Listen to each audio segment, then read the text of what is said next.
ወወልድ ወመንፈስ ቅዱስ አሐዱ አምላክ አሜን። የተከበራችሁ የዚህ ታላቅ ደብር መምህራነ ወንጌል አባቶቼ ካህናት፣ ወንድሞቼ ዲያቆናት፣ አሁን በጥዑም ልሳን የዘመርከልን ያገለገልከን ወንድማችን ሊቀ ዲያቆናት ዘማሪ ቀዳሜ ጸጋ፣ ከሩቅም ከቅርብም እግዚአብሔር በቸርነቱ የሰበሰባችሁ የመላእክት አለቃ ቅዱስ ሚካኤል በፍቅሩ ስቦ እዚህ ድረስ ያመጣችሁ ምዕመናን፣ ምዕመናት፣ ሕፃናትም ጭምር እንደምን አደራችሁ? ለበረከት የጠራን እንድናመልከው የሰበሰበን ሥጋውን ቆርሶ ደሙን አፍስሶ ያዳነን በደሙ ፈሳሽነት ነውራችን ያስወገደልን ለዚህ ቀን ያደረሰን የአባቶቻችን አምላክ ልዑል እግዚአብሔር ስሙ የከበረና የተመሰገነ ይሁን። የእግዚአብሔር መልአክ በሚፈሩት ሰዎች ዙሪያ ይሰፍራል ያድናቸውማል። የምታውቁት ጥቅስ ነው። አንዳንድ ነገሮችን አንስተን እናይበታለን። መዝሙር 33 ቁጥር 7 ላይ ተመዝግቦ የምናገኘው ኃይለ ቃል ነው። በዚህ ኃይለ ቃል ቸሩ አባት ልዑል እግዚአብሔር ያስተምረናል። እኛም ልጆቹ በማስተዋል ሆነን እናደምጠዋለን። ደካማ መሆናችንን እናውቃለን፣ ባዶነታችንን እንረዳለን። ነገር ግን በደላችን ሳይመለከት ከሩቅም ከቅርብም አሰባስቦ አባታዊ በሆነው ፍቅሩ ጠርቶ በእድሜያችን ላይ ይህችን ሰዓት ተጨማሪ አድርጎ በዚህ ቅዱስ ስፍራ ሰብስቦናልና ልባችን በፍቅር አስማርከን እግዚአብሔር አባታችን የሚለንን እናደምጠዋለን። ለስተታችን ጥበብን ለድካማችን ኃይልን ከላይ ካርያም ይላክልን። መብርሃን የምስጢር ጓዳ ነች፣ ለሁላችንንም ምስጢሩን ትግለጥልን። አሜን በሉ። በነገር ሁሉ አምላከ ቅዱሳን ስሙ የከበረና የተመሰገነ ይሁን። የእግዚአብሔር መልአክ በሚፈሩት ሰዎች ዙሪያ ይሰፍራል ያድናቸውማል። በዚህ ኃይለ ቃል ውስጥ ሁለት አንኳር ሐሳቦችን እናያለን። አንደኛ ስለ ፈሪሃ እግዚአብሔር፣ ሁለተኛ ስለ መላእክት አዳኝነት እንነጋገራለን። ተናጋሪው ቅዱስ ዳዊት ነው። ዳዊት ከተደረገለት ነገር ተነስቶ የሰጠው ምስክርነት ነው። ማን ያርዳ የቀበረ ማን ያውጋ የነበረ ይላሉ አባቶቻችን። ዳዊት የእግዚአብሔር መልአክ በሚፈሩት ሰዎች ዙሪያ ይሰፍራል ያድናቸውማል ሲል ከተደረገለት ነገር ተነስቶ ነው። ምንድነው የተደረገለት ካላችሁ በአንደኛ ሳሙኤል ምዕራፍ 17 ከቁጥር 45 ጀምሮ እንደተመዘገበው በአንድ ወቅት በእስራኤላውያንና በፍልስጤማውያን መካከል ጦርነት ነበረ። የእስራኤላውያን መሪ ሳኦል ነው። የፍልስጤማውያን መሪ ደግሞ ጎልያድ ነው። ዳዊት ለወንድሞቹ ስንቅ ሊያቀብል በሄደበት ሰዓት የፍልስጤማውያኑ መሪ ጎልያድ በወገኖቹ በእስራኤል ላይ የንቀትና የዛቻ ንግግር ሲናገር ሰማው። ዳዊት የወገኖቹ መናቅ የወገኖቹ መሰደብ አበሳጨውና ወደ ንጉሡ ወደ ሳኦል ጠጋ ብሎ ይህንን ፍልስጤማዊ እኔ ገለዋለሁ ትፈቅድልኛለህ ወይ አለው። ፈቅጄልሃለሁ ሂድ አለው። ዳዊት ጠጠርና ብትር ይዞ ወደ ጎልያድ ቀረበ። ጎልያድ ከሩቅ ሲመጣ ዳዊትን አየውና ናቀው። ምክንያቱም ጎልያድ ብረት ለበስ ጦረኛ አስፈሪ ፍጡር ነው። ወመድሎተ ፒናቱ 3 ሰቅሎን የጦሩ ክብደት 300 ኪሎ ይመዝናል። ወጀራሩሱኒ 50 ሰቅሎን ራሱ ላይ የጫነው ዘውድ 50 ኪሎ ይመዝናል። ቁመቱ ከ3 ሜትር በላይ ነው።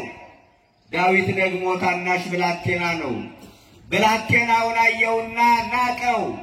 አንተ ታናሽ ብላቴና ናና ስጋን በጦር ወግቼ ለሰማይ አዕዋፍ ለምድር አራዊት እሰጥሃለሁ ብሎ ዛተበት። ያን ጊዜ ዳዊት የሰጠው መልስ አስገራሚ ነበረ።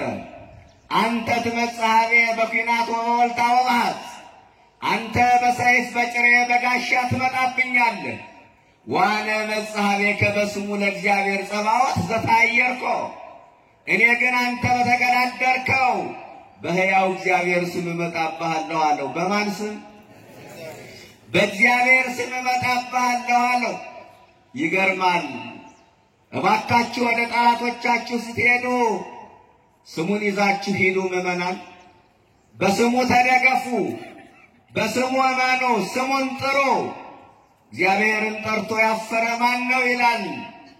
እግዚአብሔርን ጠርቶ ያፈረ ማን ነው? ስሙ ብንወድቅ የምንነሳበት ምርኩዛችን ነው። ስሙ ጠላትን የምንመክትበት ጋሻችን ነው። ስሙ ጠላትን የምንወጋበት ጦራችን ነው። ስሙ ጠላትን ድል የምናደርግበት ኃይላችን ነው። ወገኖቼ ስሙ ጠላቶቻችን የምናሸንፍበት መሳሪያ ነው። ስሙን መጥራት አትፈሩ። ስሙ ከስሞች ሁሉ በላይ ነው። ከስሞች ሁሉ በላይ ነው።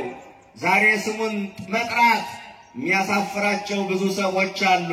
እኔ በእግዚአብሔር ስም እመጣብሃለሁ አለ ዳዊት እና የተማመነበት ስሙ የተማመነበት ጌታ አላሳፈረውም። ጠጠሩን ወረወረው። ዳዊት የላካት ጠጠር ጎልያድ ግንባር ላይ ተቀረቀረች። ጎልያድ የኋሊት ወደቀ። ያን ጊዜ ዳዊት እየዘመረ ሄደና አንገቱን በሰይፍ ቆረጠው። ዳዊት ያን ጊዜ ነበረ ፈነወ መላኮ ዋዳህነኒ፣ መላኩን ልኮ አዳነኝ አለ። የዳንኩት በእኔ አቅም አልነበረም። የዳንኩት በያዝኩት መሳሪያ አይደለም። ምክንያቱም በእጁ ሰይፍ የለማ። በእጁ ያለው ጨንገር ነው፣ በእጁ ሰይፍ የለም። ያዳነኝ እግዚአብሔር መላኩን ልኮ ነው አለ። ስለዚህ በመዝሙር 33 ቁጥር 7 ላይ ምን አለ? የእግዚአብሔር መልአክ በሚፈሩት ሰዎች ዙሪያ ይሰፍራል ያድናቸውማል። ምን እያለ ይመስላችኋል ዳዊት? እኔን ያዳነ መልአክ ያድናችኋል እኮ ነው። እኔን የታደገ መልአክ ይታደጋችኋል። ምስክርነት ይባላል እንዲህ አይነቱ። ምክንያቱም እኔን ከጎልያድ እጅ ያዳነኝ ማንን ልኮ ነው አለ? መልአኩን ልኮ ነው። መልአኩን ልኮ እኔን ያዳነ ጌታ እናንተንም ያድናችኋል ነው ጥያቄው። የእግዚአብሔር መልአክ በሚፈሩት ሰዎች ዙሪያ ይሰፍራል ያድናቸውማል። ስሙን ጠርተው ትእዛዙን ጠብቀው ሕጉን አክብረው በስሙ ታምነው በሚኖሩ ሰዎች ዙሪያ መልአኩ ይሰፍራል። እግዚአብሔርን መፍራት አንደኛ በመላእክት ያስጠብቃል። ይህንን ያዙኝ። በማን ያስጠብቃል? እግዚአብሔርን መፍራት በመላእክት ያስጠብቃል። የእግዚአብሔር መልአክ በሚፈሩት ሰዎች ዙሪያ ይሰፍራል ነው። አንደኛ እግዚአብሔርን መፍራት በሚካኤል ያስጠብቃል። እግዚአብሔርን መድፈር መላእክት ከኛ እንዲሸሹና እንዲርቁ ያደርጋል። ቅዱስ ባስልዮስ ምን ይላል? ጭስ ንቦችን፣ ክፉ ሽታ ርግቦችን እንደሚያባረር ሁሉ የኛ የቆሸሸው የከረፋው ኃጢአታችን መላእክትን ያሸሻቸዋል ይላል። እባካችሁ ኃጢአት ሰርተን መላእክትን እንዳናሸሽ መጠንቀቅ ያስፈልገናል። የተዋህዶ ልጆች እግዚአብሔርን መድፈር መላእክት ከኛ እንዲርቁ ያደርጋል። እግዚአብሔርን መፍራት በመላእክት ያስጠብቃል። ትንቢተ ዳንኤል ምዕራፍ 6 ከቁጥር 1 ጀምሮ ስታዩ ዳንኤል በስደት በባቢሎን ሳለ እግዚአብሔርን የሚፈራና የሚያመልክ ሰው ነበረ። የቤቱን መስኮት ወደ ኢየሩሳሌም ከፍቶ በቀን 3 ጊዜ ይጸልያል፣ ይሰግዳል። ለባቢሎናውያን ያልተመቻቸውም ከንጉሱ ጋር አጣሉት። ወደ አናብስቱ ጉድጓድ እንዲጣል ዳንኤል ተፈረደበት። ዳንኤል ወደ አናብስቱ ጉድጓድ ተወረወረ። ለአናብስቱ ቀለብ ይሆናል ተብሎ የተጠበቀ ዳንኤል የአናብስቱን ክንድ ተንተርሶ አደረ። የዳንኤል መዓዛ የአንበሶቹን ረሃብ አስረሳ። ወኮኑ ከመድመታት ይላል። እንደ ድመት ቆድመን ብለው እግሩን ይልሱት ነበረ። ምኑን ይልሱት ነበር? እግሩን ይልሱት ነበረ። እና በበነጋው ዳርዮስ ተገረመና ዳንኤልን አንበሶች ተቀራምተው ሰባብረው በልተውት ይሆን ወይስ በሕይወት ይኖር ይሆን ብሎ ወደ ጉድጓዱ ሲሄድ ዳንኤል በአንበሶቹ መካከል ብርሃን ለብሶ ብርሃን ተጎናጽፎ ይጸለያል። ዳርዮስ ራሱን እየነቀነቀ ከንፈሩን እየመጠጠ እጁን በአፉ ላይ ጭኖ እንዲህ አለ፣ ዳንኤል በእውኑ የምታመልከው አምላክ አድኖሃልን ሲለው ዳንኤል ለንጉሡ የሰጠው መልስ ይገርማል።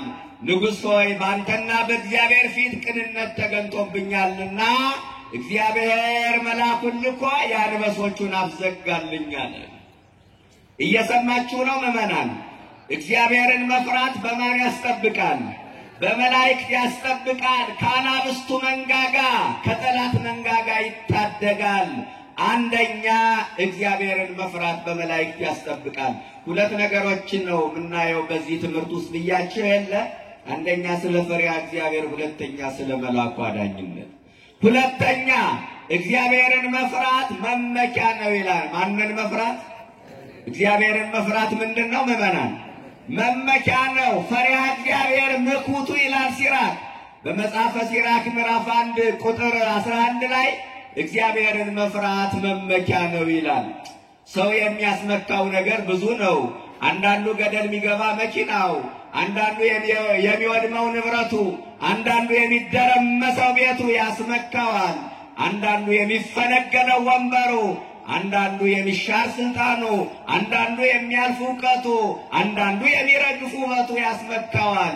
ውበትም ይረግፋል፣ ቁንጅና በጉስቁልና ይተካል፣ ፊትም በማድያት ይመታል። የተዋህዶ ልጆች ብዙም ያስመካን ነገር አለ። ከዚህ ሁሉ በላይ ትልቁ መመኪያ ግን ማንን መፍራት ነው? እግዚአብሔርን መፍራት ነው። እግዚአብሔርን መፍራት መመኪያ ነው ሁለተኛው።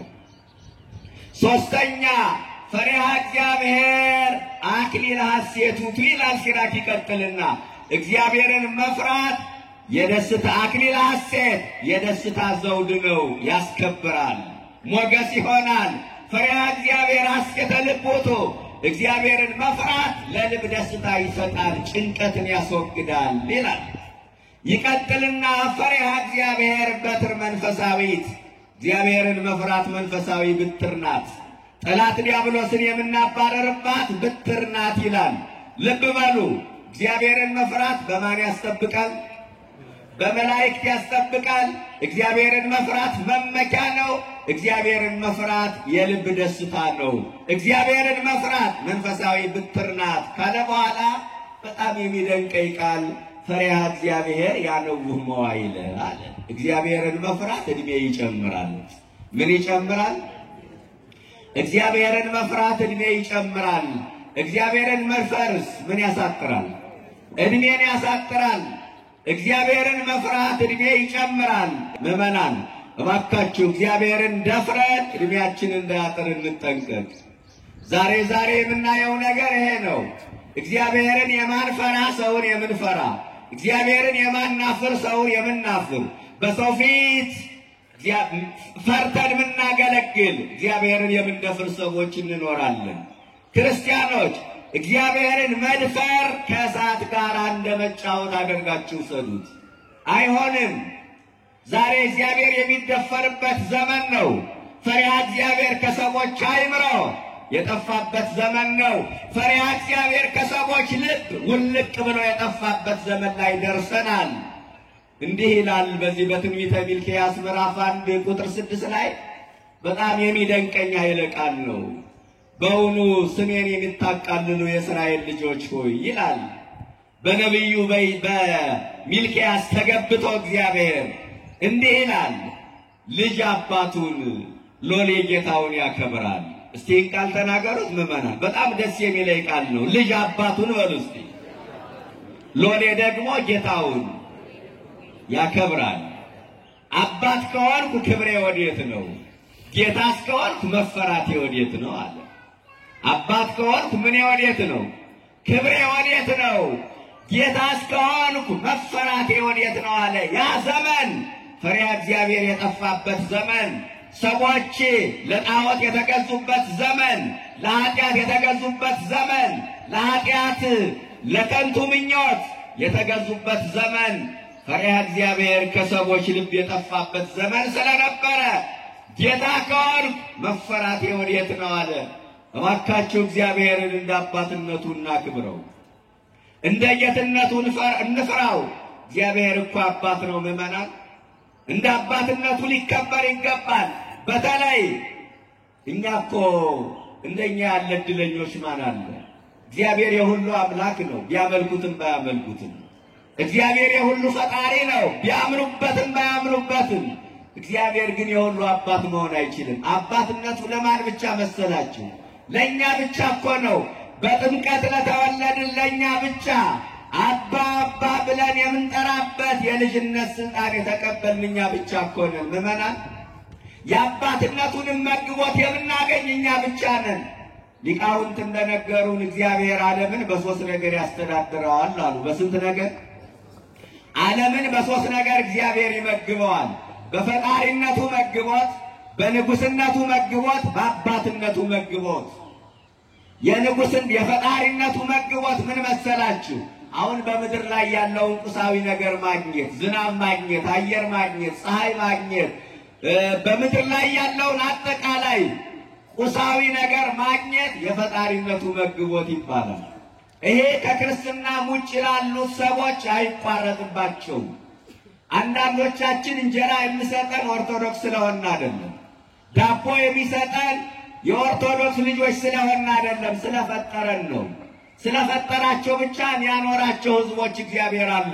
ፍጠረኝ ሳይሉ ፈጥሬያቸው ብሎ ያስብላቸው ሰዎች አሉ። የክርስትናችን ውጤት ከዚህ የዘለለ ነው ምዕመናን። እንጀራ ከማግኘት ዳቦ ከማግኘት ልብስ ከማግኘት የዘለለ ነው፣ ከቁስ የዘለለ ነው የተዋህዶ ልጆች። ስለዚህ ከፈጣሪነቱ ምኑን እናገኛለን? ጥባቆቱን እናገኛለን። ከንጉስነቱ ፈታይነቱን እናገኛለን። ከአባትነቱ ደግሞ መግቦቱን እናገኛለን። ከአባትነቱ መግቦቱን እናገኛለን። የአባትነቱ መግቦት ምንድነው ካላችሁ፣ የልጅነት ስጦታ ማግኘት ነዋ። በምስጢራት መሳተፍ ነዋ። ስጋውን መብላት ደሙን መጠጣት ነዋ የተዋህዶ ልጆች። አያችሁ። ስለዚህ የአባትነቱን መግቦት የምናገኝ እኛ ብቻ ነን። ልጆችም ተብለን የምንጠራ እኛ ብቻ ነን። እግዚአብሔር እንደ አባትነቱ ሊከበር ይገባል። እንደ ጌትነቱ ሊፈራ ይገባል። ጌታ ከሆንኩ መፈራቴ ወዴት ነው አለ። ዛሬ እግዚአብሔር የሚፈራ የቱ ጋር ነው ምዕመናን? እስኪ ንገሩ። እግዚአብሔር የሚደፈርበት ቦታ መብዛቱ፣ እግዚአብሔር የሚፈራበት ቦታ ማነሱ። እግዚአብሔር በመቅደሱ ቢፈራ፣ እግዚአብሔር በቅኔ ማህሌቱ ቢፈራ፣ እግዚአብሔር በሰዓታቱ ስፍራ ቢፈራ፣ እግዚአብሔር በአውደ ምሕረቱ ቢፈራ፣ እግዚአብሔር በክህነቱ ቢፈራ፣ እግዚአብሔር በምንኩስናው ቢፈራ፣ እግዚአብሔር በተክሊሉ ቢፈራ፣ እግዚአብሔር በትዳሩ ቢፈራ እንዴት አይነት ለውጥ መምጣት ይችል ነበር? ዛሬ ስርዓት አፍራሾች የበዙበት፣ ደፋሮች የበዙበት ዘመን ነው። የመጨረሻውን ዘመን አስጨናቂ ከሚያደርገው ነገር አንዱ ደፋሮች ይበዛሉ ይላል። ይህን አይደል የምናየው ዛሬ?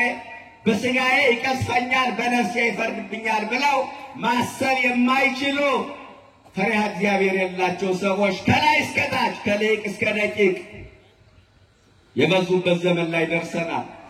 ቀኖና ቤተክርስቲያን የሚጣስበት፣ ሥርዓተ አበው የሚሻርበት ዘመን ላይ ደርሰናል። ፈሪሃ እግዚአብሔር ስለጠፋ አይደል እንዴ ምዕመናን?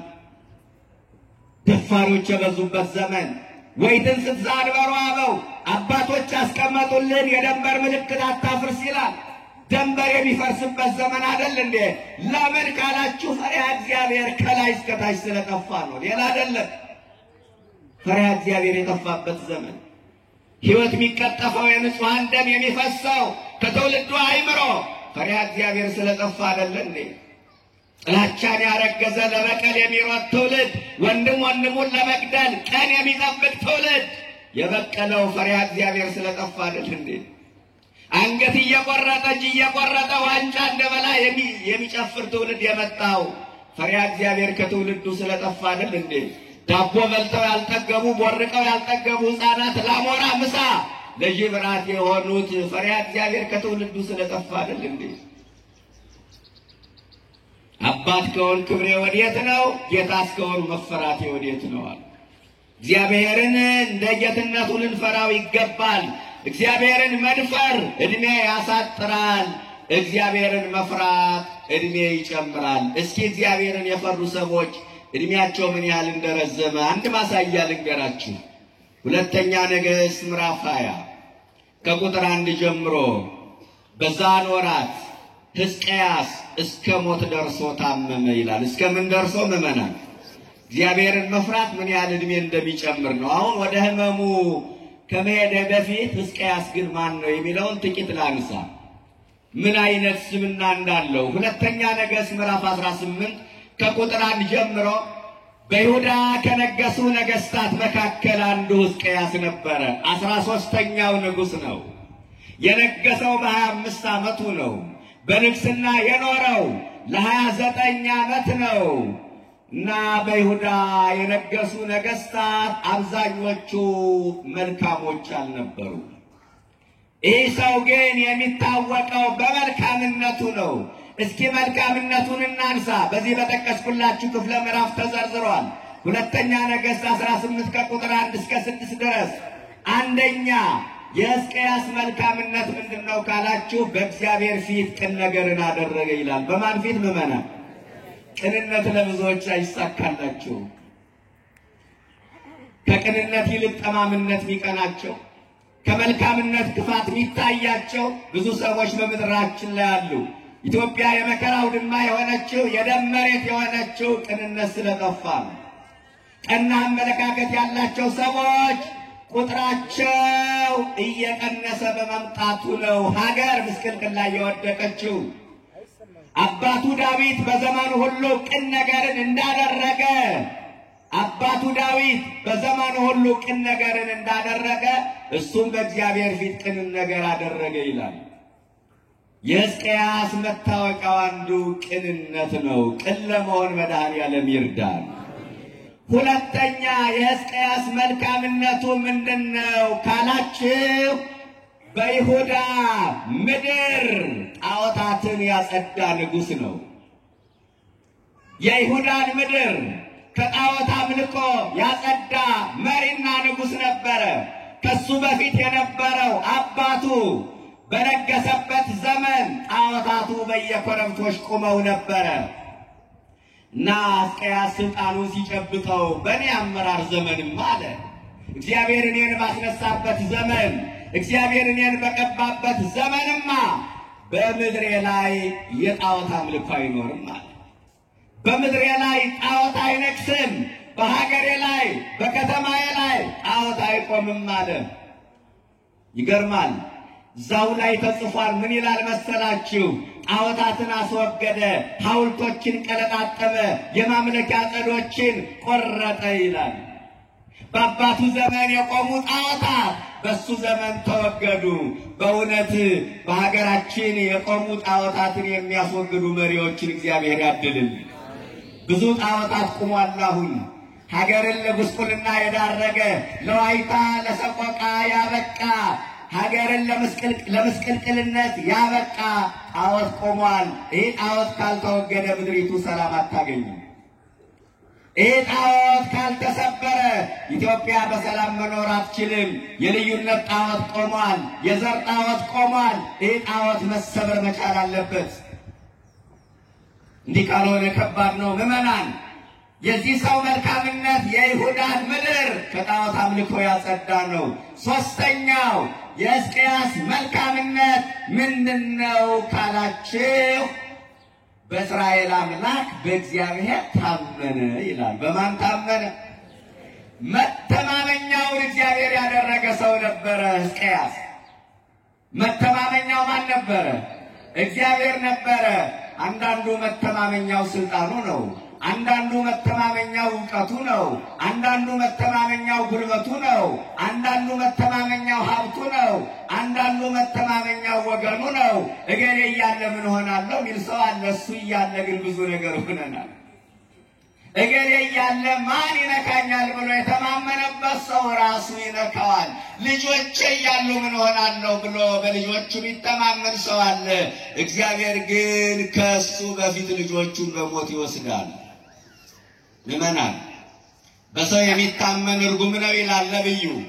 ይህ ተሰፎ በእግዚአብሔርም ተሰፎ በባለሙያው ሰውን ተስፋ ከማድረግ እግዚአብሔርን ተስፋ ማድረግ ይህ ታምኖ በእግዚአብሔርም ታምኖ በባለሙያው በሰው ከመታመን በእግዚአብሔር መታመን ይሻላል።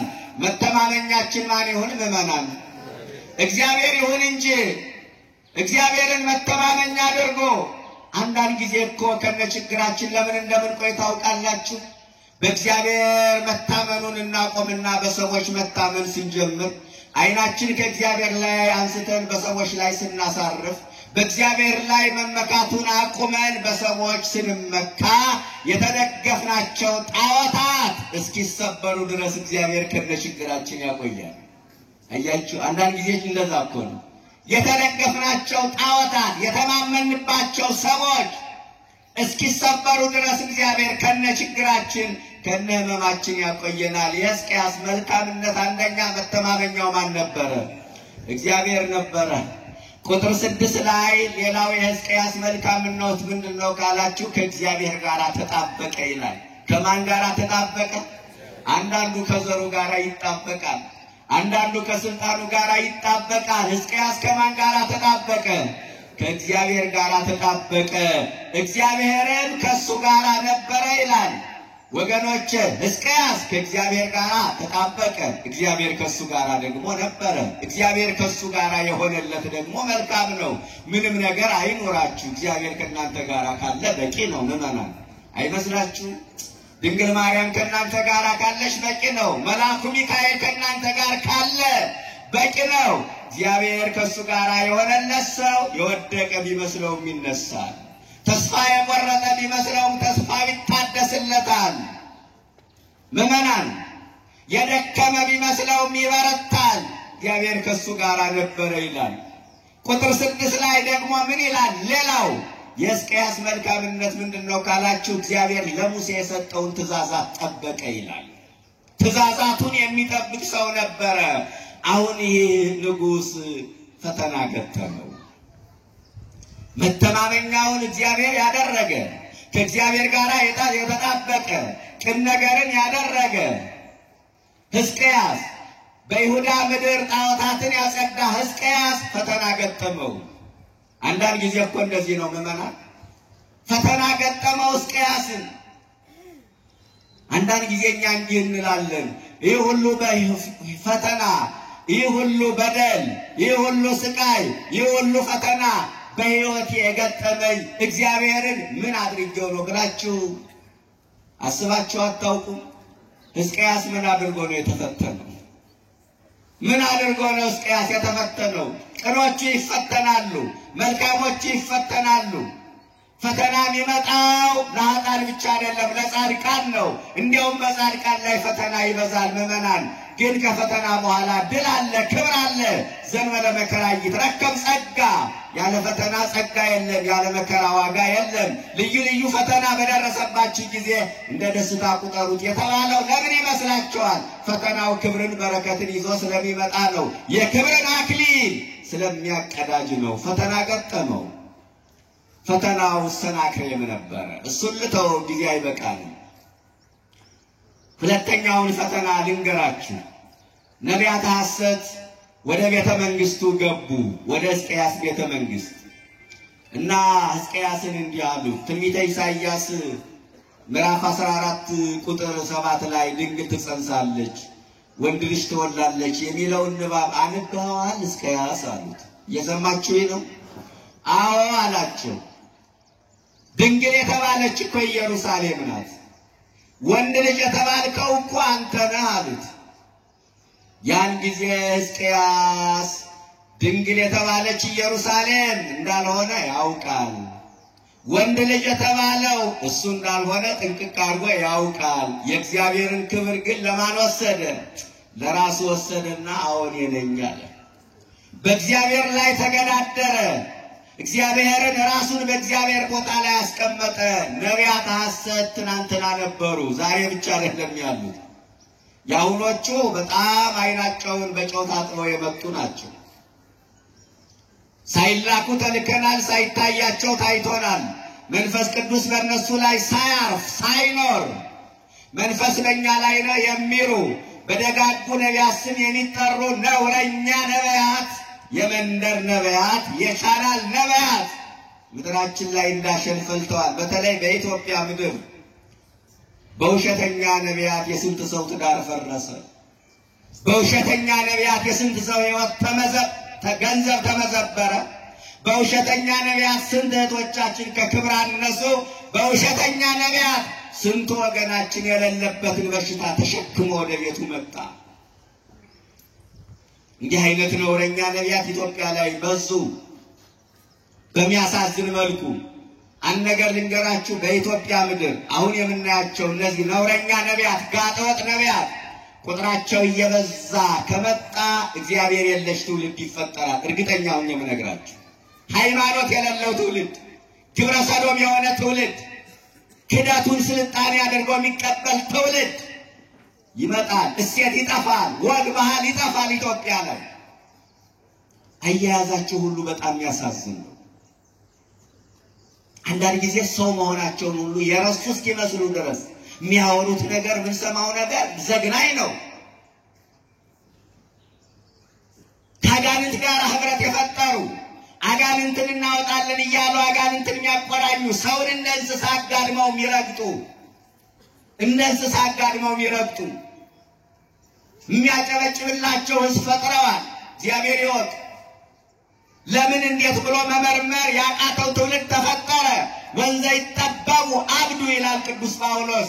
ለማይረባ አእምሮ እግዚአብሔር አሳልፎ ሰጣቸው ይላል። እንራቀቃለን ሲሉ አበዱ ይላል። ለማይረባ አእምሮ ብዙዎቹ ተላልፈው ተሰጥተዋል። ሰው እየተደበደበ እንዴት አሜን ይላል? እናንተ በጥፊ እየተመታ እየተደበደበ አሜን የሚል ትውልድ ተፈጥሯል። እንደፈለጉ ሲያገላብጡት፣ ሲፈልጉ በካራቴ፣ ሲፈልጉ በቴስታ፣ ሲፈልጉ በጥፊ፣ ሲፈልጉ በእርግጫ አሜን የሚል ትውልድ መጣ። እንደው ያሳዝናችሁ። ሰው እየተመታ እንዴት አሜን ይላል? ለማርያም ስገድ ለገብርኤል ስገድ ሲባል ደሙ ይፈላል። የሰፈር ጎረምሳ በጫማ ጥፊ እያዞረ ሲያገላብጠው አሜን እንዴ! በካህን መስቀል መባረክ፣ በክርስቶስ መስቀል መዳሰስ ነውር ነው ይላል። እሱ ግን በሹል ጫማ ሲረግጠው አሜን የሚል ትውልድ መጣ። ይህ ከባድ ነው። ምን አይነት መደንዘዙ ነው? ምን አይነት አዚም ነው? እና ነቢያት ሐሰት በዚህ ዘመን ብቻ ሳይሆን ያኔም ነበሩ ለማለት ያህል ነው። አታለሉት ንጉሱን። የእግዚአብሔርን ክብር ለራሱ ወሰደ። ድንግል የተባለች ኢየሩሳሌም ናት፣ ወንድ ልጅ የተባልክ አንተ ነህ አሉት። ግን ማን ነበረ? ድንግል የተባለች እሷ ማን ነበረች? ድንግል ማርያም ነበረች። ወንድ ልጅ የተባለ ክርስቶስ ነበረ። በዚህ ምክንያት ክብሬን ለባዕድ አልሰጥም ያለ አምላክ ጎልማሳ በሚስቱ ንጉስ በመንግስቱ ቢገቡበት ቀናተኛ ነውና ይላል ትርጓሜያችን። ስለዚህ አምላክም በአምላክነቱ ቢገቡበት ቀናተኛ ስለሆነ ክብሬን ለባዕድ አልሰጥም ያለ አምላክ ሕዝቅያስን አልጋ ላይ አስቀረ። በእግዚአብሔር ላይ ተገዳድሯልና እስከ ሞት ደርሶ ታመመ ይላል።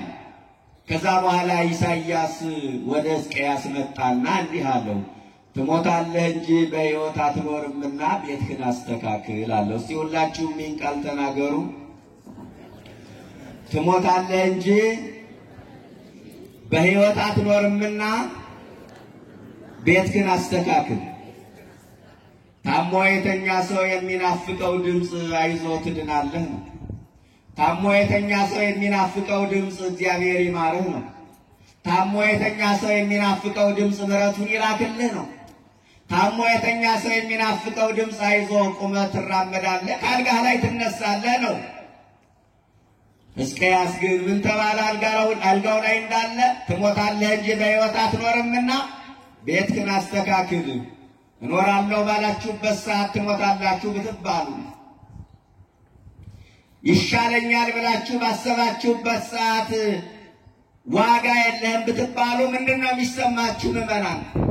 ትሞታለህ እንጂ በሕይወት አትኖርምና ቤትህን አስተካክል። ይህ ቃል ለሁላችንን የሚሰራል። ሁላችንንም እንሞታለንና ቤታችንን እናስተካክል ምዕመናን። ይህ ነው ትልቁ ነጥብ። ይዛችሁት ሂዱ። እንሞታለን። አሁን የብዙዎቻችን ችግር ምን እንደሆነ ታውቃላችሁ ምዕመናን? መሞታችን እናውቃለን፣ ግን መሞታችን እንረሳለን። ሞትን መርሳት ደግሞ ትልቅ ስንፍና ነው። አብዶቱ ዘሄል ሊካላ ዘንበለ መቃብሩ፣ መቃብር መውረዱንና መሞቱን የማያስብ ሰው እሱ ሰነፍ ነው ይላል። እሞታለሁ ብሎ እድር የሚገባ ብዙ ሰው አለ። እሞታለሁ ብሎ ንስሐ የሚገባ ስንቱ ነው ምዕመናን? ሙቼ እዚህ ቦታ ቅበሩኝ ብሎ ይናዘዛል። ስሞት ነፍሴ ትገባለች ብሎ የሚያስበው ስንቱ ነው? ከኛ መካከል አንዱ በሞት ሲነጠቅ ለ3 ቀን ድረስ ደረት እንደቃለን፣ ፊታችንን ዋጭራለን። ከ3 ቀን በኋላ የክስ ወረቀት እናዘጋጃለን፣ ዕቃ መደበቅ እንጀምራለን። አይ ችግር ትሞታለህ እንጂ በሕይወት አትኖርምና ቤትህን አስተካክል። እንሞታለን፣ ይህንን እንመን። ብዙ አይነት ሞት ግን አለ። ከዛ በፊት አንዳንዱ በቁሙ ሙቷል። በቁሙ የሞተ ሰው አይታችሁ አታውቁ? እንበላለን፣ እንጠጣለን፣ መታወቂያ አለን፣ እንንቀሳቀሳለን፣ ግን በቁም የሞትን ሰዎች አለ። በኃጢአት የሞትን ሰዎች በበደላችሁ ሙታን ነበራችሁ ይላል ኤፌሶን 2 ቁጥር 1 ላይ። በኃጢአት ምክንያት ከእግዚአብሔር የተለዩ ሰዎች አሉ። የቁም ሞት ማለት ይሄ ነው። ሞታ ለነፍስ ርቅን እግዚአብሔር፣ የነፍስ ሞቷ ከእግዚአብሔር መለየት ነው። አንዳንዱ በቁሙ የሞተ ነው በኃጢአት ምክንያት። ሁለተኛው ሞት ደግሞ የነፍሳችን ከስጋችን መለየት ነው። ይህ ለሁሉም አይቀር ነው። ሶስተኛው ሞት የነፍስ ሞት ነው። የነፍስ ሞት አሁን ይሄ የነፍስ ሞት ምንድን ነው? ገሃነም መውረድ ነው። ሲኦል መውረድ ነው።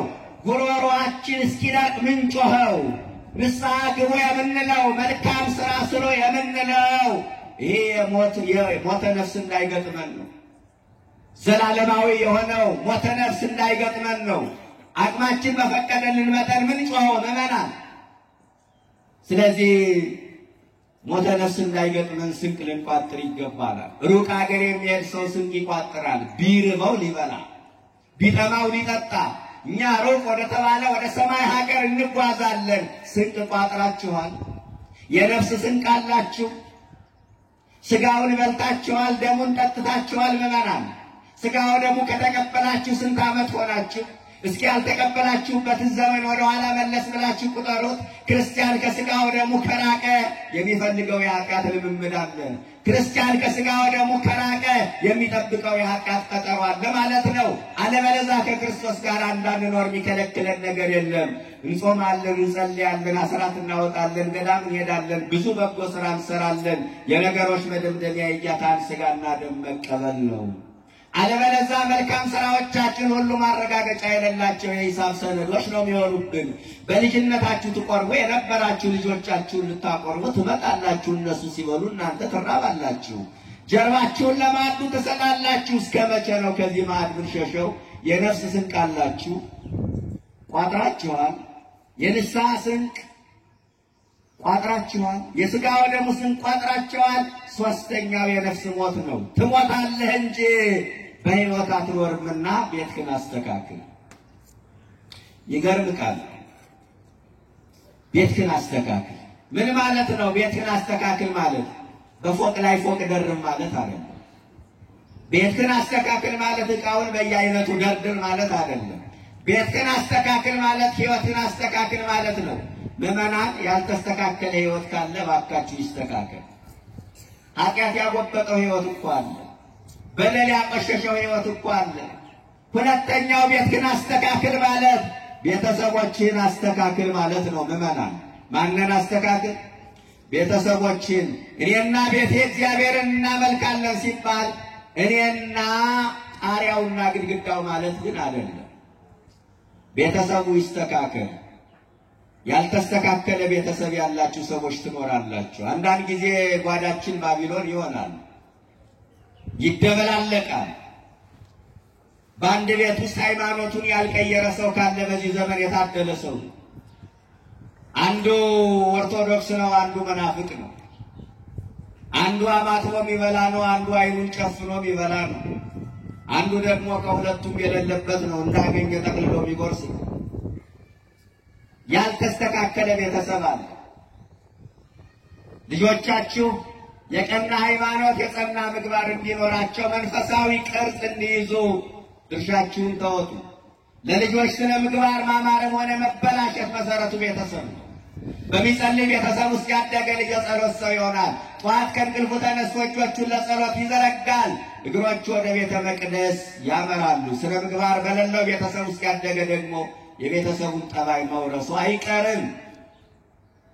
አንዳንድ ወላጆች ልጅ ሱሰኛ ሆነብኝ፣ መናፍቅ ሆነብኝ ብለው በየቤተ ክርስቲያኑ ያለቅሳሉ።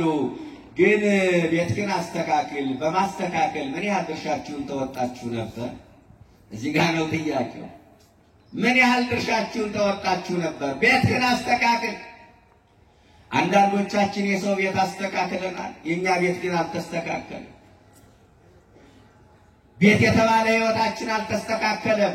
አንዳንዶቻችን የሰው ቤት አጽድተናል፣ ቤት የተባለ የኛ ሕይወት ግን እንደቆሸሸ ነው።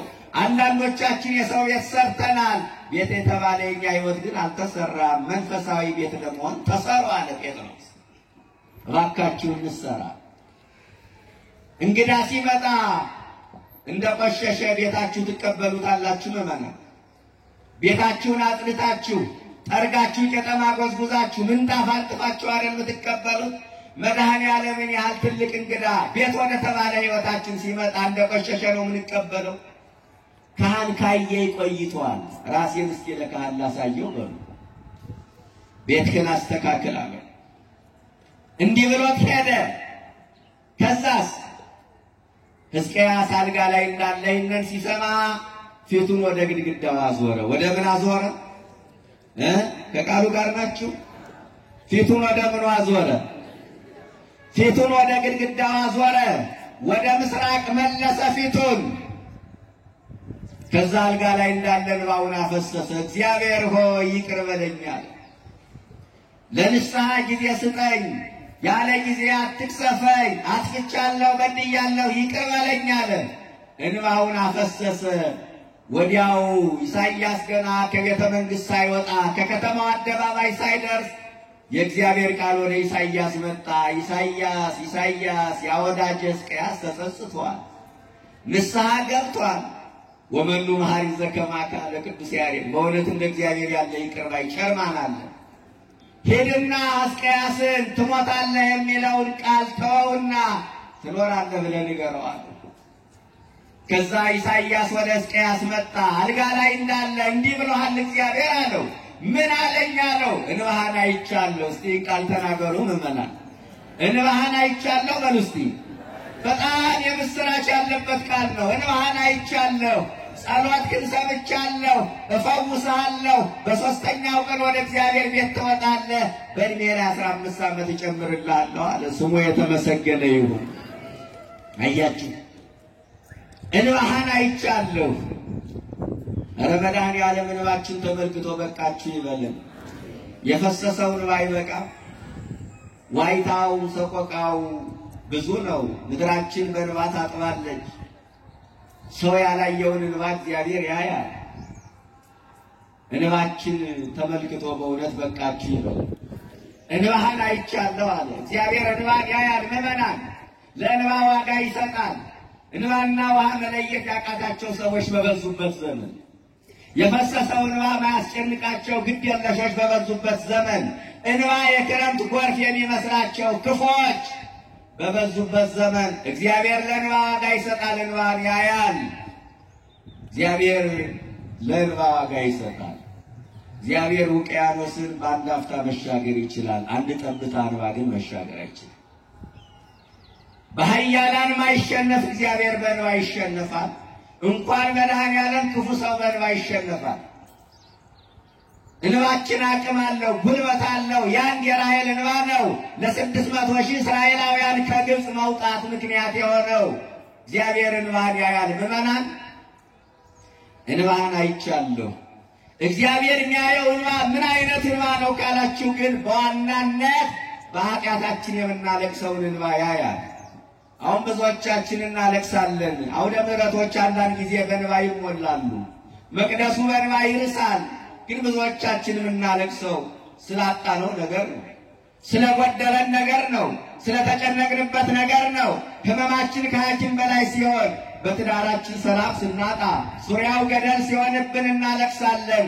ነፍሳችን ከእግዚአብሔር ጋር ለማስታረቅ ያንተ ሰው አድርገኝ፣ ልቤን በፍቅርህ ንካው፣ ለንስሐ አብቃኝ፣ ለሥጋው ደግሞ አብቃኝ ብለን ስንቶቻችን እናነባ ይሆን? እንባችን ከቁስ ጋር የተያያዘ ነው። በሥጋ ስላጣችሁት ነገር አታልቅሱ እያልኳችሁ አይደለም ምዕመናን። መቅደም የሚገባው ይቅደም፣ መከተል የሚገባው ይከተል። እናንተስ አስቀድማችሁ ምኑን ፈልጉ? መንግሥቱንና ጽድቁን ፈልጉ። ሌላው ነገር ምን ይላል? ይጨመራል። ሊቁ እንዲህ አለ፣ ይህን ሲተረጉመው የማቴዎስ ወንጌል ምዕራፍ 6 እግዚእነሂ በወንጌለ ማቴዎስ አንትሙሰ ኅሱ መንግሥቶ ወጽድቆ። ጌታችን በማቴዎስ ወንጌል እናንተስ አስቀድማችሁ መንግሥቱንና ጽድቁን ፈልጉ አለ። ወኔነሰ ወለጥነ ቃላተ እግዚእነ ዘይቤ አንትሙሰ ኅሱ መንግሥቶ ወጽድቆ። እኛ ግን እናንተስ አስቀድማችሁ መንግሥቱንና ጽድቁን ፈልጉ የሚለውን ቃል ለወጥነው፣ ረሳነው። ወበእንተዚህ ይረክባ ለዛቲ ወይለን ታክቲ። ልመናችን የተስተካከለ ስላልሆነ ቅደም ተከተሉ ስለተዛባ ሁለቱንም አናገኝ። ሁለቱን ከማጣት እግዚአብሔር ይሰውረን። ሥጋዊንም መንፈሳዊውን መልስ አናገኝም። እንዴት መለመን እንዳለብን ሳይገባን ቀርቶ ሁለቱን ከማጣት እግዚአብሔር ይጠብቀን። ብዙዎቻችን ስላጣነው ነገር እናለቅሳለን። እንደ ሕዝቅያስ ስለ ኃጢአታችን እናለቅስ ይሆን? እንባህን አይቻለሁ። እግዚአብሔር የሚያየው እንባ እንዲህ አይነቱ እንባ ነው። ምዕመናን እንዲህ አይነቱ እንባ ነው። ስለ ኃጢአታችን እናልቅስ፣ ስለ ወንድሞቻችን በደል እናልቅስ፣ የሀገርን ውድቀት እያየን እናልቅስ፣ ሞተውን ለእግዚአብሔርን እያሰቡ ማልቀስ፣ የሾህ አክሊል መድፋቱን፣ ጎኑን በጦር መወጋቱን፣ በዘንግ መቀጥቀጡን፣ በጥፊ መመታቱን እያሰብን እናልቅስ። ግፋ ሰማዕታትን እያሰብን እናልቅስ። አልወቱ ካለ ሕሊና ለአዳም ዘንበለ ብካይ ወላህላይ ለኃጢአቱ። አዳም ኃጢአቱን እያሰበ ከማልቀስ ውጭ ሌላ አማራጭ አልነበረውም፣ ሌላ ሐሳብ አልነበረውም። ገነትን ያህል ቦታ አጣሁ፣ እግዚአብሔርን ያህል ይህ የምበላው ምጠጣው ምቾቱ ቀረብኝ አይደለም የአዳም ለቅሶ፣ እግዚአብሔርን አሳዘንኩት ብሎ ነበረ። ብዙዎቻችን በሥጋ ስለጎደልን እናለቅሳለን። በኃጢአታችን ምክንያት ስንቶቻችን እናልቅስ ይሆን? እንባህን አይቻለሁ ካለ በኋላ ጸሎትህን ሰምቻለሁ አለ። ይህን ቃል ተናገሩት። አበዛው ምዕመናን፣ ጸሎትህን ሰምቻለሁ አለ።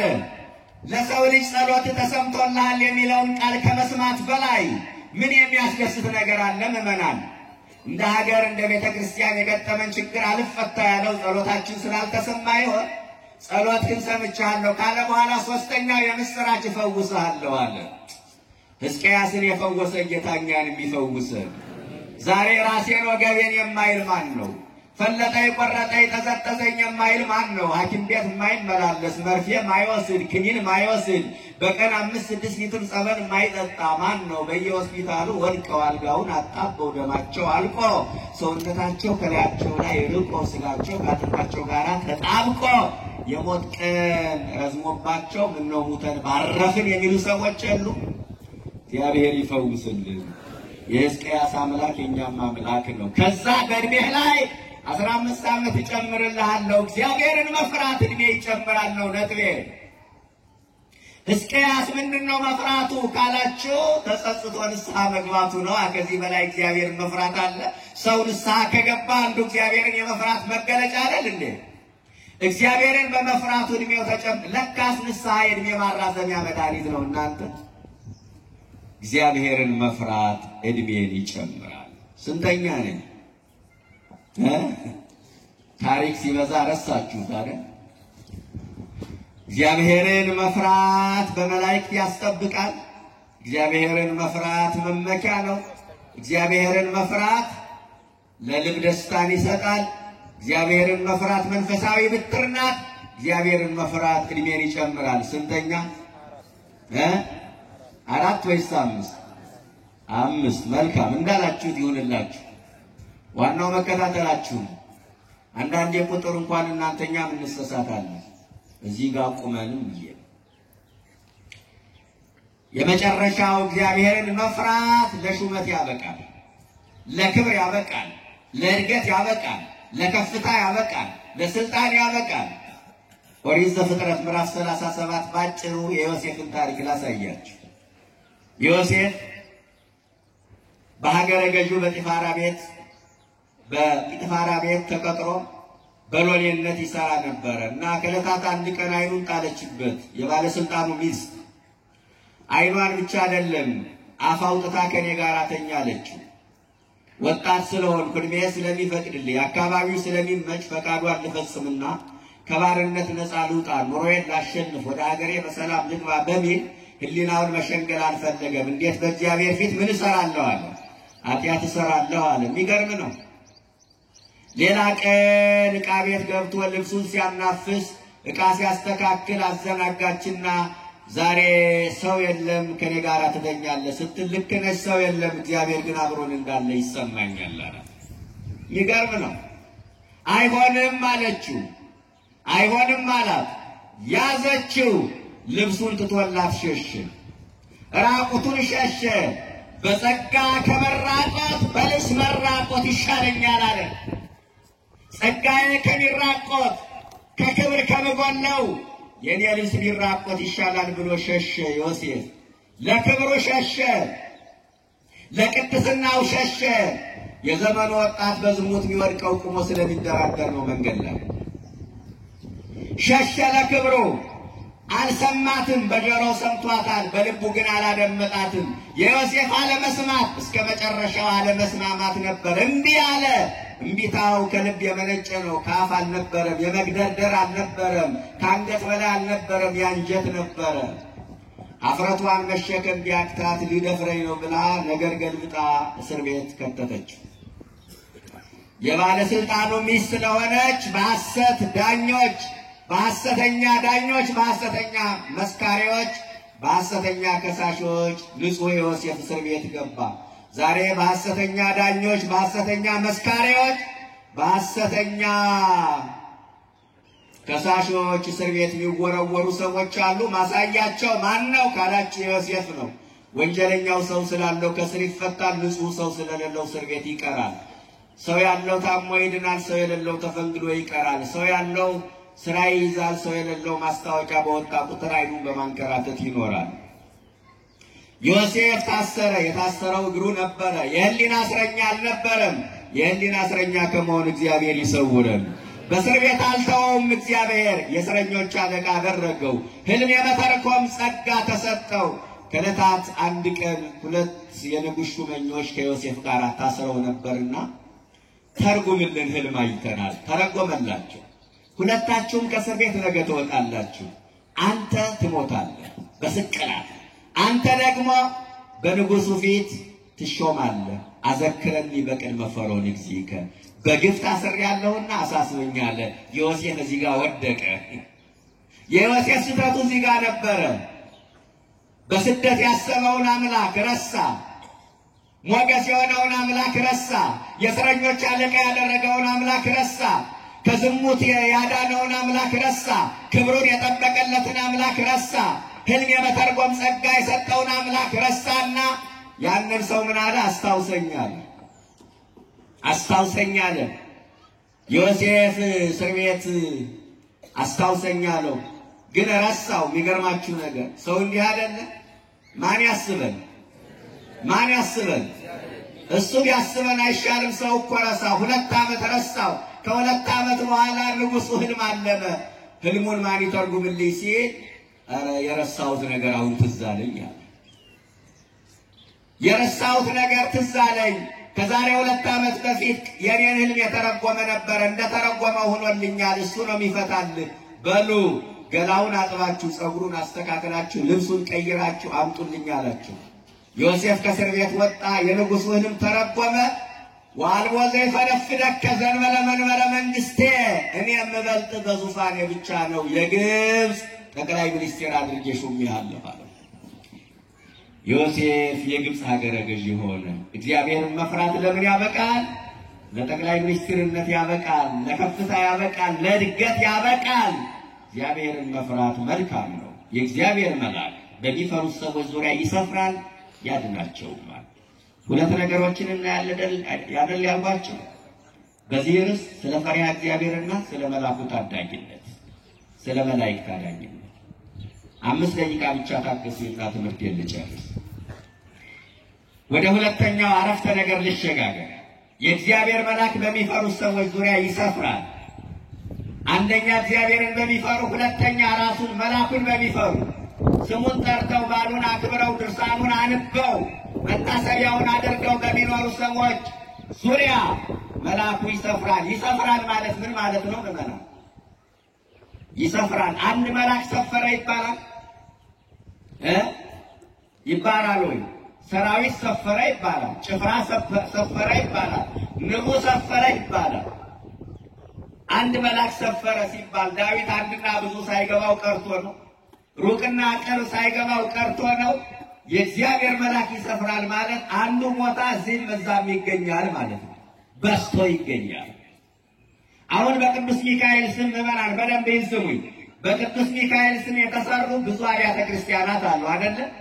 በዚህ ቀን ሁሉም ወደ ቤተ መቅደስ መጥተው በተመሳሳይ ሰዓት ሚካኤል ሆይ እርዳኝ፣ አማልደኝ፣ አድነኝ ብለው ይማጸናሉ። እና አንዳንዶቹ ምን ይላሉ መሰላችሁ? ሚካኤልን ፈጣሪ ያደረጋችሁት እንዴ? በሁሉ ቦታ የሚገኝ የካ ሚካኤል ነው የሚገኘው ወይስ አዲስ ሚካኤል ወይስ ሞሌ ሚካኤል ወይስ ጎላው ሚካኤል ነው የሚገኘው? ሚካኤል ስንት ቦታ ይከፈልላችሁ? ስንት ቦታ ላይ ሚካኤል ይበጠስላችሁ የሚሉ ከንቶች አሉ። ልብ በሉ የተዋህዶ ልጆች። አዎ በሁሉ ቦታ ምሉዓን እንዳልሆኑ እኛም እናውቃለን። መላእክት በቦታ ይወሰናሉ። በሁሉ ቦታ ሙሉ የሆነው ማን ብቻ ነው? እግዚአብሔር ብቻ ነው። ዓለምን ይወስነዋል እንጂ ዓለም እሱን አይወስነውም። መላእክት ግን በቦታ ይወሰናሉ። በሰማይ ከሌሉ በምድር የሉ፣ በምድር ካሉ በሰማይ የሉ። ቅዱስ ዮሐንስ አፈወርቅ ሶበይት ነው ለምህረት ይታጡ መካኖሙ፣ ለመልእክት በተላኩ ጊዜ ከቦታቸው ይታጣሉ ይላል። ፈጣሪ ለተልእኮ ካልጠራቸው በስተቀር ከቦታቸው አይወጡም ይላል ቅዱስ ኤጲፋንዮስ ደግሞ። ነገር ግን ፈጣሪ ሲጠራቸው አንድ ጊዜ ወደ ላይ እስከ ጽራርያ፣ ወደ ታች እስከ በርባሮስ እንዳይን ጥቅሻ ይደርሳሉ ይላል። ሲያልፉም ደግሞ እንዲያው መንገድ እባክህን እለፍልኝ እያሉ አይደለም። ወአለፈ መልአክ በመልአክ ከርቀታቸው የተነሳ አንዱ መልአክ በአንዱ መልአክ ላይ ያልፋል። ስለዚህ በቦታ ይወሰናሉ። በቦታ ይወሰናሉ ማለት ግን በአንድ ሀገር፣ በአንድ አካባቢ፣ በአንድ መንደር ይወሰናሉ ማለት አይደለም። ይሄንን በደንብ ያዙልኝ። መላእክት በቦታ ይወሰናሉ። አዎ በቦታ ይወሰናሉ። በቦታ ይወሰናሉ ማለት ግን በአንድ አካባቢ ይወሰናሉ ማለት አይደለም። እሳት ውሱን ነው አይደል ምዕመናን? እሳት ግን ያለው እዚህ ሰፈር ብቻ ነው እንዴ? የትም ቦታ ላይ አለ፣ ውሱን ነው። ቅዱሳን መላእክትን በቦታ ይወሰናሉ ማለት በየቦታው የምናቀርበውን ልመናና ጸሎት አይሰሙም ማለት ግን አይደለም። ሁለት ነገር ላንሳላችሁ። መላእክት በየቦታው ያቀረብነውን ልመና የካ ሚካኤል የሚቅረብ ሀገር ውስጥ የሚቅረብ ውጭ ሀገር የሚቅረብ በተመሳሳይ ሰዓት ልመናችን የሚሰሙበት ምክንያት በሁለት መንገድ ነው። አንደኛ አንድ መልአክ ከሰማይ ወደ ምድር ሲወርድ ምድር በራች ይላል። የዮሐንስ ራእይ ምዕራፍ 18 ቁጥር 1 ላይ አንድ መልአክ ምድርን መሙላት ከቻለ በየቦታው የምናቀርበውን ልመናና ጸሎት ይሰማ ወይስ አይሰማ? ምን ስለሆነ ካላችሁ አንድ መልአክ ምንን ስለሞላ? ምድርን በሙሉ ስለሞላ። አንድ መልአክ ከሰማይ ወደ ምድር ሲወርድ ምድር በራች። ፀሐይ እንኳን ምድርን በሙሉ ማብራት እኮ አትችልም ማለት በከፊል ነው የምታበራው። አንድ መልአክ ግን ከሰማይ ወደ ምድር ሲወርድ ምድር ከበላች በምድር ሁሉ መልአኩ ምን አለ ማለት ነው። በዚህ ምክንያት ልመናችን ይሰማል። ሁለተኛ ከፍጥነታቸው የተነሳ መላእክት ይሰሙናል። ይቀልል ሩጾቶሙ ነፋስ ይላቸዋል ቅዱስ ያሬድ። ከነፋስ ይልቅ ፈጣኖች ናቸው መላእክት። ከነፋስ ይልቅ ስለሚፈጥኑ በአስደናቂ ፍጥነት ካሰቡበት ቦታ ደርሰው በተመሳሳይ ሰዓት የሁላችንንም ልመናና ጸሎት ይቀበላሉ፣ ይሰማሉ። ይህንን እመኑ። ሁለት ነገሮች፣ አንደኛ ከፍጥነታቸው የተነሳ፣ ሁለተኛ ምድርን መሙላት ስለሚችሉ። ይህንን ያልተረዱ ሰዎች ሚካኤል ስንት ቦታ ይከፈልላችሁ ይላል። ስንት ቦታ ይከፈልላችሁ? እንዴት ይሆናል? በደንብ ማስተዋል እኮ ይገባናል። እኛ አንድ ቦታ ላይ ቁጭ ብለን በሐሳብ እኮ ዓለምን ዙረን እንመለሳለን አይደል? ያለ አንዳች ፓስፖርት ዓለምን ዙረን ከኛ ሐሳብ በላይ የመላእክት ሐሳብ ይፈጥራል። ከሐሳባችን በላይ መላእክት የሚፈጥኑ ከሆነ በየቦታው የሚቀርበውን ልመናና ጸሎት አይሰሙም? ምዕመናን ይሰማሉ። የእግዚአብሔር መልአክ በሚፈሩት ሰዎች ዙሪያ ይሰፍራል። ምን ይላቸዋል? ያድናቸውማል። የእግዚአብሔር መልአክ በሚፈሩት ሰዎች ዙሪያ ይሰፍራል፣ ያድናቸውማል። ይህንን እመኑ ክርስቲያኖች፣ ያድናቸዋል። መላእክት ያድናሉ፣ ያድናሉ። አሁን የብዙዎቻችን ችግር ምን እንደሆነ ታውቃላችሁ? ሚካኤል ያድናል፣ ገብርኤል ያድናል የሚለውን አሁን እናቶቻችን ሚካኤል አድነኝ ገብርኤል አድነኝ ሲሉ አይ እንዲያው ፊደል ስላልቆጠሩ ብዙ ስላልተማሩ ነው እንጂ እኮ ሚካኤል አድነኝ ገብርኤል አድነኝ አይባልም። አዳኝ እኮ ጌታ ኢየሱስ ነው የሚሉ ሰዎች አሉ። ሚካኤል አድነኝ ማለትን ግን እናቶቻችን የተማሩት ከማን ነው? ከዳዊት ነው። የእግዚአብሔር መልአክ ይሰፍራል ያድናቸውማል ተብሎ ስለተጻፈ አያችሁ። ደግሞም አንዳንዶቹ ኢየሱስ ክርስቶስ ሚካኤል አያድንም ገብርኤል አያድንም የሚሉት ለምን እንደሆነ ታውቃላችሁ? ለእግዚአብሔር ያሰቡ የተቆረቆሩ እየመሰላቸው ስልጣኑን እንደው መላእክት የተጋሩ ክብሩን የወሰዱ ስልጣኑን የተሻሙ እየመሰላቸው ነው። ግን አይደለም። በሚካኤልም ያድነን፣ በጸበሉም ያድነን፣ በገብርኤልም ያድነን፣ በእምነቱም ያድነን። በዚያ ሁሉ የማን ፈቃድ አለ? የእግዚአብሔር ፈቃድ አለ። አያችሁ። ብረቱን ወስዳችሁ እሳት ውስጥ ክተቱት፣ ብረቱ ብረትነቱን አይቀይርም። ከጥቂት ደቂቃ በኋላ ብረቱ ፍም መስሎ እሳት መስሎ ይወጣል። ያ ብረት ማቃጠሉን የወሰደው ከምንድን ነው? ከእሳቱ ነው አይደለ?